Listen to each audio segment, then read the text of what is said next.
Kekerasan dilakukan mahasiswa dan polisi saat unjuk rasa menolak kenaikan BBM subsidi di kampus Universitas Negeri Makassar.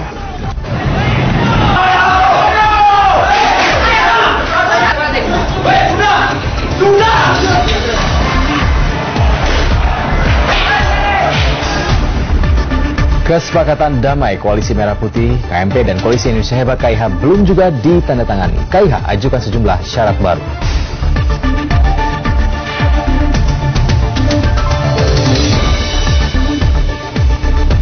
MUI dan sejumlah ormas Islam tegas tolak isu wacana penghapusan kolom agama di KTP elektronik yang dihembuskan sejumlah pihak.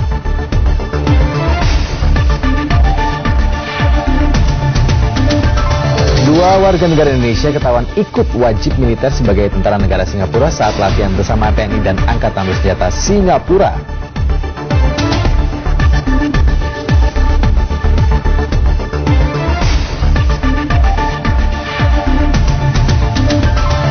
Selamat pagi, apa kabar Anda di hari Jumat ini menjelang weekend? Pasti Anda semua dalam kondisi semangat karena sudah punya agenda banyak sekali menjelang weekend. Mau jalan-jalan, mau nonton, mau apapun aktivitas harus punya ya, jangan sampai dilewatkan hari jelang akhir pekan. Dan tentunya di hari Jumat ini selama 1,5 jam ke depan 7 bagian saya Muhammad Ahir dan Anastasia Putri akan menemani pagi Anda, termasuk dengan laporan dari Liputan Sport ya Putri ya. Iya, tidak hanya 4 laporan utama itu tadi yang akan kami sampaikan untuk Anda karena kami punya informasi banyak sekali yang akan kami sampaikan hingga pukul 6 waktu Indonesia Barat nanti. Segera saja kami ajak Anda untuk mengikuti Liputan pagi selengkapnya bersama saya Anastasia Putri dan Muhammad Ahir.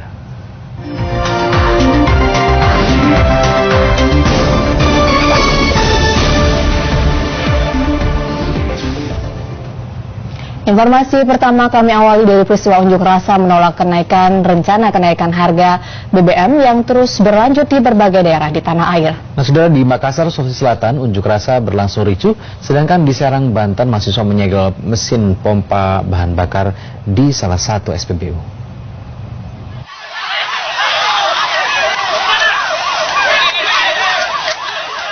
Mahasiswa Universitas Negeri Makassar ini ditangkap dan sempat menjadi bulan-bulanan aparat Polrestabes Makassar. Ia diamankan karena diduga memprovokasi massa pengunjuk rasa dengan melempar batu ke arah polisi pada unjuk rasa menolak rencana kenaikan harga bahan bakar minyak. Penangkapan itu justru membuat para demonstran kian meradang. Mereka kembali melempari polisi dengan batu yang dibalas dengan tembakan gas air mata.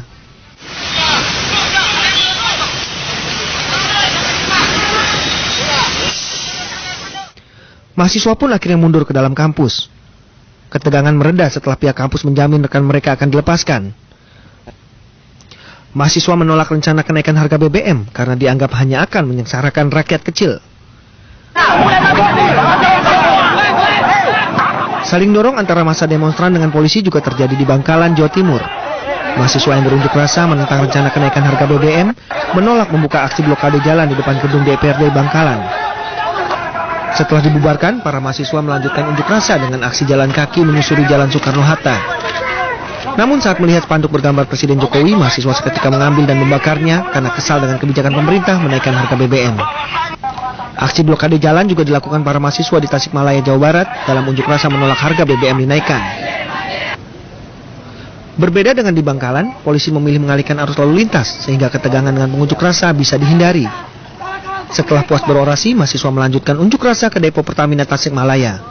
Akibat demonstrasi ini, aktivitas pengiriman BBM terganggu karena mobil tangki Pertamina tertahan. Unjuk rasa berakhir setelah para mahasiswa menyampaikan aspirasinya. Di Serang, Banten, mahasiswa berunjuk rasa menolak rencana kenaikan harga BBM dengan mendatangi SPBU yang berada di Jalan Raya Serang, Jakarta. Dalam aksinya, mahasiswa menyegel salah satu mesin pompa bensin sebagai simbol penolakan. Mahasiswa kemudian melanjutkan demonstrasi dengan berorasi di jalan raya sehingga mengganggu arus lalu lintas. Tim Liputan 6 SCTV melaporkan.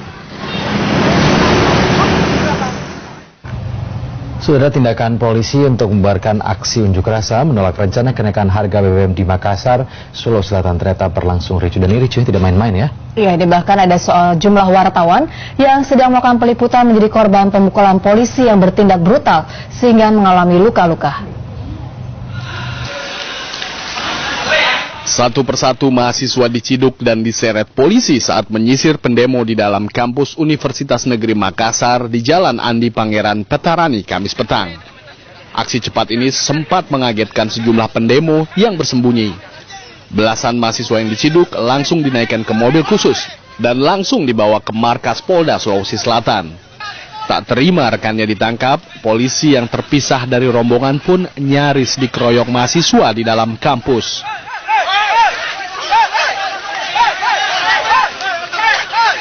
Sayangnya, sikap tegas ini diwarnai tindakan tak terpuji. Sejumlah wartawan yang sedang meliput ikut jadi korban keberingasan polisi, sehingga mengalami luka-luka. Tidak hanya aksi pemukulan, kamera beberapa wartawan pun diambil karena tidak ingin aksi penganiayaan terhadap mahasiswa diambil. Pada saat saya dan 2 orang teman dari Metro TV, Waldi, mau mengambil gambar, saya dihalangi, ditendang, kemudian didorong, kemudian teman Waldi mencoba menghalangi, dia juga kemudian langsung ditendang dan dipukul pakai tameng, tongkat, kemudian jatuh diinjak, kemudian saya lari. Polisi membantah bertindak brutal saat melakukan pengamanan. Menurut Kabid Humas Polda Sulawesi Selatan Endi Sutendi, pihaknya membuka blokade jalan karena mengganggu aktivitas warga, namun ditolak pendemo, sehingga kericuhan tak bisa dihindari. Tepat mereka turun kembali di jalan, dan menutup akses umum, ya tentunya ini sangat mengganggu kepentingan umum sehingga dilakukan upaya penertiban. Unjuk rasa menolak kenaikan harga BBM di Makassar sudah berlangsung sepekan lebih dan umumnya berujung bentrok dengan polisi. Kapolri Jenderal Sutarman saat berada di Makassar Rabu kemarin sempat menegaskan pihaknya akan menindak tegas aksi mahasiswa yang anarkis dan mengganggu kepentingan umum. Iwan Taruna melaporkan dari Makassar, Sulawesi Selatan. Ya, sementara itu dalam unjuk rasa menolak kenaikan harga BBM subsidi kemarin, kedua belah pihak, baik pengunjuk rasa maupun polisi sama-sama melakukan tindakan kekerasan dan perusakan. Nah, Saudara, Wakil Kapolres Kota Besar Makassar bahkan terkena anak panah, sedangkan polisi yang masuk ke dalam kampus Universitas Negeri Makassar melakukan perusakan sejumlah kendaraan dan fasilitas bangunan kampus.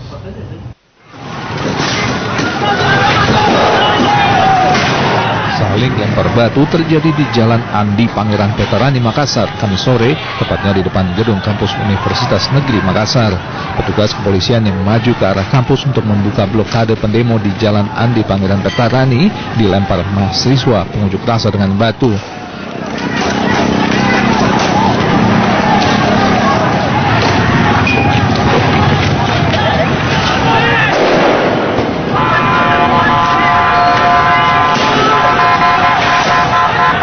Saat mahasiswa pendemo masuk kampus, polisi pun merangsek masuk ke dalam areal kampus memburu pendemo yang melakukan pelemparan.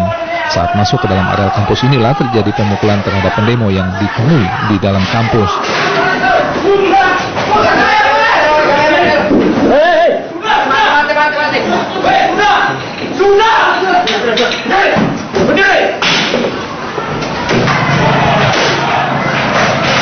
Sejumlah oknum anggota polisi pun meluapkan kemarahan mereka dengan merusak sejumlah sepeda motor yang terparkir dan memecahkan kaca yang ada di beberapa bagian gedung kampus. Di sisi lain, Wakapolrestabes Makassar AKBP Toto Lisdiarto terkena anak panah di dada bagian kanan yang diduga dilepaskan oleh para pendemo. Akibat luka ini, AKBP Toto Lisdiarto harus mendapat perawatan di Rumah Sakit Bayangkara Makassar. Rahman Mukhtar melaporkan dari Makassar, Sulawesi Selatan.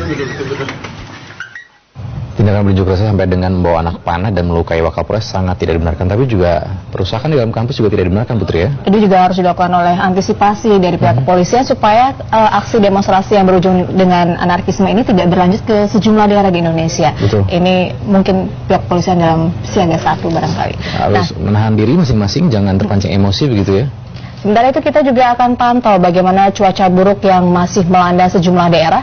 Hujan lebat yang mengguyur Kota Padang, Sumatera Barat sepanjang Kamis malam telah menyebabkan banjir di sejumlah lokasi. Nah, saudara, sebagian warga bahkan terpaksa dievakuasi agar tidak menjadi korban banjir.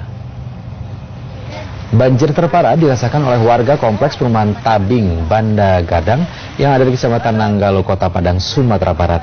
Air mulai merambat ke kawasan perumahan ini sejak maghrib hingga pukul 9 malam. Ketinggian air mencapai setengah meter di dalam rumah warga. Khawatir air semakin tinggi, polisi memerintahkan warga untuk segera meninggalkan rumah mereka agar menyelamatkan diri di tempat yang lebih tinggi. Tim penolong dari Badan Penanggulangan Bencana Daerah Kota Padang menurunkan perahu karet untuk mengevakuasi warga. Dengan membawa barang seperlunya, warga pun diungsikan ke tempat yang lebih aman dengan tujuan menghindari timbulnya korban jiwa. Sementara di sisi lain, tim BPBD mendirikan tenda untuk tempat tidur warga jelang air surut. Selain kompleks Tabing Banda Gadang, banjir dilaporkan juga merendam kawasan Gunung Nago dan juga kawasan Ulu Gadut. Pesawat Garuda jurusan Banyuwangi Denpasar gagal terbang gara-gara roda belakang terprosok dari apron menjelang terbang. Tidak ada korban jiwa, saudara, tetapi sejumlah penumpang sempat panik.